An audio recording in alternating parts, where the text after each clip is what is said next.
हम अमेरिका को Pepsi Coke P के लाखों करोड़ों रुपए देते हैं, अमेरिका उसी में से पाकिस्तान को दान के रूप में पैसा देता है। पाकिस्तान सरकार वही पैसा आतंकवादियों को दान में देती है, आतंकवादी उसी पैसे से बम बनाते हैं और उस बम को लाकर भारत देश में ब्लास्ट करते हैं। हम पेप्सी पीते हैं और भारत माता की जय बोलते हैं। दुर्भाग्य से हम सब भारत माता की पराजय के काम में लगे हुए हैं। मुझे बहुत दुख है, अफसोस है ये कहते हुए कि जो भी भारतवासी पेप्सी और कोक पी रहा है वो भारत माता का सबसे बड़ा दुश्मन है और देश का उतना ही बड़ा गद्दार है जैसे कभी मीर जाफर हुआ करता था 17वीं शताब्दी। और मुझे इससे भी बड़ा दुख है कि जो पेप्सी कोक पी रहे हैं वो कोई साधारण लोग नहीं है, वो सब पढ़े लिखे अच्छे खासे engineer, doctor, chartered accountant, manager, professor, scientist, यही लोग पेप्सी कोक पी रहे हैं। भारत के गांव के किसान को आज तक मैंने पेप्सी पीते नहीं देखा, क्योंकि वो पढ़ा लिखा नहीं है, इसलिए बहुत इंटेलिजेंट है और होशियार है। मुझे कई बार ऐसा लगता है कि जो जितना ज्यादा पढ़ गया मूर्खता में वो उतना ही ऊंचा चढ़ गया। Engineer, doctor, chartered accountant, manager, professor, scientist जैसे लोगों को मैं बार बार कहता हूं भाई ये पेप्सी कोला क्यों पीते हो, क्या जरूरत है? तुमसे अच्छा तो गांव का किसान है, मजदूर है, जो गन्ने का रस पीता है, संतरे का रस पीता है, मौसमी का रस पीता है, नारियल की पानी पीता है, दही की लस्सी पीता है, गाय का दूध पीता है, कुछ नहीं मिलता तो घड़े का सादा पानी पी के अपने संतोष कर लेता है। बिना पढ़ा लिखा मजदूर और किसान इस देश के साथ इतनी देशभक्ति करता है कि देश का एक पैसा भी विदेशी कंपनी को नहीं देता, और पढ़ा लिखा इडियट क्लास का आदमी इस देश का विदेशी कंपनियों को पैसा देता है और कहता है भारत माता की जय। मैं उनसे पूछता हूं भाई क्यों पीते हो पेप्सी कोक, कुछ मजा आता है? कहते नहीं मजा नहीं आता, फिर भी पीते। ज्यादातर पढ़े लिखे लोगों को मैंने पूछा पेप्सी कोक पीने से क्या होता है, कहते नाक में जलन होती है, गले में जलन होती है, खट्टी खट्टी डकारें आती हैं, आंख में से आंसू निकल आते हैं, फिर भी मूर्खों के मूर्ख गटागट पीते ही रहते हैं, पीते ही रहते हैं, पीते ही रहते हैं। बहुत ज्यादा पूछो तो ये पढ़े लिखे लोग पता है क्या जवाब देते हैं? वो कहते हैं ये Pepsi Cola, Coca Cola best quality है, इसलिए हम पीते हैं। फिर उनको पूछो ये बेस्ट क्वालिटी क्यों है? कहते हैं ये अमेरिका से आया है बन के, इसलिए बेस्ट क्वालिटी। ये पढ़े लिखे लोगों को यही समझ में नहीं आता कि अमेरिका से सब चीजें बेस्ट क्वालिटी यहां नहीं आती। जो चीजें अमेरिका में सबसे रद्दी क्वालिटी की मानी जाती हैं वही यहां आती हैं। कोई भी देश दुनिया में बेस्ट क्वालिटी किसी दूसरे को नहीं देता खाने पीने को। मैं आपसे एक सीधा सा सवाल करता हूं, आप घर में खीर बनाते हैं, पड़ोसी को देके आते हैं? बेस्ट क्वालिटी है इसलिए। आप घर में अच्छी से अच्छी खीर बनाते हैं, खुद खाते हैं, पेट भर के खाते हैं, और कुछ थोड़ी बच गई फेंकने के लिए तो पड़ोसी को देके आते हैं। ऐसे ही अमेरिका करता है। अमेरिका जो चीजें बेस्ट क्वालिटी बनाता है उनको पहले खुद खाता है, खुद पीता है, जब उसमें से रद्दी होकर बच जाती है डंप करने के लिए तब भारत जैसे देशों को दे दिया जाता है। तो बेस्ट क्वालिटी नहीं है, वो सबसे खराब क्वालिटी है। और क्या क्वालिटी है उसमें? पेप्सी और कोका कोला, जिसको हम पढ़े लिखे लोग बेस्ट क्वालिटी कहते हैं, उसका एक बार हमने प्रयोगशाला में परीक्षण कराया तो प्रयोगशाला में परीक्षण करने से पता चला कि वो दुनिया की सबसे घटिया और रद्दी चीज है पेप्सी और कोका कोला। आप पूछेंगे क्यों? हमारे घर में टॉयलेट साफ करने के लिए जो एसिड का इस्तेमाल हम करते हैं वही एसिड पेप्सी और कोक में डाला जाता है। और इससे भी ज्यादा खराब बात आप सुनिए कि हमारे घर में टॉयलेट क्लीनर जिसका नाम हार्पिक, या हमारे घर में टॉयलेट क्लीनर जिसका नाम फिनाइल, उसमें जितनी मात्रा में एसिड डाला जाता है पेप्सी और कोक में उतनी ही मात्रा में एसिड डाला जाता है। एक बार हमने पेप्सी कोका कोला की जांच की। कैसे? विज्ञान में एक छोटा सा उपकरण आता है, आप में से थोड़ा भी केमिस्ट्री जिन लोगों ने पढ़ा होगा मेरी बात तुरंत समझ जाएंगे, नहीं तो मैं कोशिश करूंगा समझाने की। केमिस्ट्री में एक उपकरण होता है, उसको पीएच मीटर कहते हैं। किसी भी एसिड की एसिडिटी नापने का वो सबसे सरल उपकरण है। वो पेन के जैसा होता है और डिजिटल पीएच मीटर आजकल ऐसा आता है, उसके बीच में एक मॉनिटर लगा रहता है। उसको जैसे ही आप किसी एसिड में डालो वो तुरंत बता देता है कि इसमें एसिड की मात्रा कितनी है। अब एसिड की मात्रा पता कैसे होती है?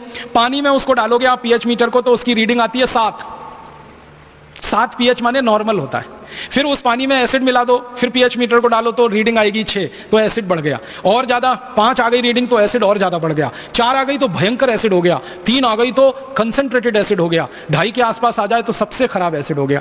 जब मैंने पहली बार पेप्सी कोला में पीएच मीटर डाला और उसको नापा तो उसका वैल्यू आया, उसका कीमत माने उसकी रीडिंग आई 2.4, हाईली एसिडिक, बहुत ज्यादा एसिडिक। फिर मैंने एक दिन क्या किया कि मेरे घर में जो हार्पिक है और फिनाइल है जिससे हम टॉयलेट साफ करते हैं उसमें पीएच मीटर डाला तो उसका भी रीडिंग आया 2.4। मतलब पेप्सी कोक की क्वालिटी हार्पिक की क्वालिटी के बराबर है, माने दोनों एक ही क्वालिटी के प्रोडक्ट हैं। तब मैंने एक दिन सोचा कि हार्पिक से अगर टॉयलेट साफ हो सकता है तो पेप्सी से भी होना चाहिए, क्योंकि दोनों का पीएच वैल्यू एक ही है। तो एक दिन मैंने मेरी माँ को कहा कि हम 1 महीने तक अपना संडा साफ नहीं करेंगे, टॉयलेट साफ नहीं करेंगे, इसको गंदा होने देंगे, फिर इसको पेप्सी से साफ करके देखेंगे। तो मेरी माँ नाराज हो गई, कहने लगी क्या बकवास करता है। मैंने कहा करके देखना है। तो 1 महीने हमने हमारा टॉयलेट साफ नहीं किया, वो बहुत गंदा हो गया, इतना गंदा हो गया कि पीला पीला कचरा उस पर जमा हो गया आधा इंच। फिर मैं एक पेप्सी की बोतल लाया, कोका कोला की बोतल लाया, दोनों को मिक्स करके मैंने टॉयलेट पॉट पे स्प्रे किया और 2 मिनट के बाद पानी से फ्लश किया। टॉयलेट पॉट झकाझक सफेद, एकदम व्हाइट एंड व्हाइट, एकदम नीट एंड क्लीन, एकदम साफ। उस दिन से हमने एक विज्ञापन करना शुरू किया, ठंडा मतलब टॉयलेट क्लीनर। अब मुझे बड़ा अफसोस है कि पढ़े लिखे लोग ठंडा मतलब कोका कोला कह के जिसको घटाघट पी लेते हैं, उसकी क्वालिटी टॉयलेट क्लीनर के बराबर है। अब मुझे बहुत अफसोस है कि पढ़े लिखे लोग इस टॉयलेट क्लीनर को पीते रहते हैं, और अकेले नहीं पीते, घर में आने वाले मेहमान को भी पिलाते हैं। एक तरफ कहते हैं अतिथि देवता होता है, देवताओं को ही टॉयलेट साफ करने वाला पानी पिलाते रहते हैं, और कुछ अतिथि ऐसे घर में आते हैं जो घुसते ही कहते हैं ठंडा लाओ, माने टॉयलेट क्लीनर पिलाओ हमको। और दुख यही है, अकेले पी नहीं रहे हैं, पड़ोसियों को पिला रहे हैं, गेस्ट को पिला रहे हैं, और देश का पैसा अमेरिका को देते जा रहे हैं। अमेरिका वो पैसा पाकिस्तान को दे रहा है, पाकिस्तान आतंकवादियों को, आतंकवादी भारत में ब्लास्ट कर रहे हैं, और फिर हम रो रहे हैं कि देश में आतंकवाद बढ़ रहा है। वो तो बढ़ने ही वाला है। अगर आप पेप्सी कोक पीते रहेंगे तो भारत में आतंकवाद कभी खत्म नहीं होगा, क्योंकि पेप्सी कोक का पैसा अमेरिका जाता रहेगा, अमेरिका वो पैसा पाकिस्तान को देता रहेगा, पाकिस्तान आतंकवादियों को देता रहेगा, तो आतंकवाद तो बढ़ने ही वाला है। इसलिए मेरी आपको हाथ जोड़कर विनती है, अगर आप चाहते हैं कि आतंकवाद इस देश से खत्म हो, अगर आप चाहते हैं कि पाकिस्तान भारत के खिलाफ कोई साजिश ना रचे, तो पाकिस्तान को पैसा मिलना बंद होना चाहिए, तो उसके लिए अमेरिका को पैसा जाना बंद होना चाहिए, तो उसके लिए पेप्सी और कोक पीना आपको बंद करना चाहिए और दूसरों को बंद कराने के लिए प्रेरित करना चाहिए। जिस दिन आप अपने जीवन में यह संकल्प लेंगे कि हम आज से पेप्सी कोक नहीं पिएंगे और दूसरों को नहीं पीने देंगे, उसी दिन आप संपूर्ण भारतीयता के सिद्धांत का अपने जीवन में पालन करना शुरू कर देंगे। यहां से भारतीयता की शुरुआत होगी। आप बोलेंगे तो पेप्सी कोक नहीं पीना तो क्या पीना? मैं 1-2 और छोटी बातें बताता हूं। मैंने एक बार मेरे व्यक्तिगत जीवन में एक प्रयोग किया था। मेरा एक दांत टूट गया था, वो अभी भी टूटा हुआ है। मैंने वो टूटा हुआ दांत कोका कोला की बोतल में डाल दिया था, 15 दिन में वो पूरा दांत गायब हो गया था। आप जानते हैं मनुष्य का दांत इतनी मजबूत होता है कि वो कभी गायब नहीं हो सकता। किसी व्यक्ति की जब मृत्यु हो जाती है, हम उसके शव का अंतिम संस्कार करते हैं ना, सारा शरीर जल जाता है, दांत किसी के नहीं जलते। किसी व्यक्ति की मृत्यु हो जाए, मुस्लिम पद्धति से उसको जमीन में खड्डा खोद के दफन करें, 10 साल के बाद खड्डे को वापस खोदें तो शरीर नहीं निकलता, सिर्फ दांत निकलते हैं, माने दांत किसी के खत्म नहीं होते। आपने सुना होगा कि करोड़ों साल पहले एक प्राणी हुआ करता था, उसका नाम था डायनासोर। डायनासोर मर गया है, खत्म हो गया है, लेकिन डायनासोर के दांत अभी तक रखे हुए हैं 3.5 करोड़ साल के बाद भी अमेरिका में, म्यूजियम में। माने दांत नहीं मरते, दांत खत्म नहीं होते, लेकिन उस दांत को पेप्सी और कोक में डाल दो तो हमेशा के लिए दांत गल जाते हैं। कितना खतरनाक केमिकल है पेप्सी और कोक में, आप सोचिए। और जब प्रयोगशाला का परीक्षण हमने करवाया तो पता चला पेप्सी और कोक में 14 तरह के रसायन मिलाते हैं। एक है फॉस्फोरिक एसिड, एक है सोडियम मोनोग्लूटामेट, एक है सोडियम बेंजोएट, एक है डाइकैल्शियम फॉस्फेट, फिर एक है ब्रोमिनेटेड वेजिटेबल ऑयल, फिर एक है मिथाइल बेंजीन, फिर एक है मेथिल बेंजोएट। ये सब खतरनाक केमिकल हैं जो कैंसर पैदा करने वाले। दुनिया के वैज्ञानिकों ने यह बात सिद्ध की है कि बार बार पेप्सी और कोक पिएंगे तो कैंसर होने की संभावना है। बार बार पेप्सी कोक पिएंगे तो हड्डियों में ऑस्टियोपोरोसिस और ऑस्टियोपिनिया होने की संभावना है। हड्डियां इतनी कमजोर हो जाएंगी कि कभी भी टूट सकती हैं। बार बार पेप्सी कोक पिएंगे तो मोटापा बढ़ेगा, क्योंकि उसमें हैवी कैलोरी है, बहुत ज्यादा शुगर है।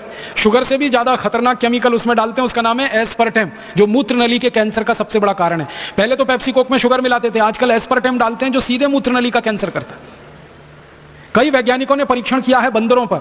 आप जानते हैं बंदर मनुष्य के नजदीक होता है, तो बंदरों को पेप्सी पिला के देखा गया, वो पीते नहीं है। जबरदस्ती बंदर को पेप्सी डाला गया इंट्रावीनस इंजेक्शन की मदद से उसके ब्लड में, तो 1.5 से 2 घंटे में पेप्सी डालने के बाद बंदरों की मौत हो गई। बंदर के बारे में कहा जाता है कि जल्दी बीमार नहीं पड़ता, जल्दी मरता नहीं है, उसका ब्लड जो है ना दुनिया में आइडियल माना जाता है। इसलिए आदमी के ब्लड का कंपैरिजन बंदर के ब्लड के साथ किया जाता है, लेकिन पेप्सी कोक पिला दो तो उसका ब्लड भी खराब हो जाता है। इतना खतरनाक पेप्सी कोक है, और हमारे देश के पढ़े लिखे लोग इसको बेस्ट क्वालिटी कहकर पी रहे हैं। देश का हजारों करोड़ रुपए का नुकसान हो रहा है। मुझे आपसे विनम्रता पूर्वक एक ही बात कहनी है, अपने अपने गांव, अपने अपने शहर, अपने अपने जिले में तो पहला कदम ये उठाएं कि आज के बाद आप में से कोई पेप्सी कोक पिएगा नहीं, किसी को पीने के लिए कोई ऑफर करेगा नहीं। किसी ने मुफ्त में भी आपको ऑफर कर दिया तो विनम्रता पूर्वक उसको वापस करेंगे, क्योंकि हम सच में भारत माता की जय कराना चाहते हैं। हम भारत माता की पराजय होते हुए नहीं देखना चाहते।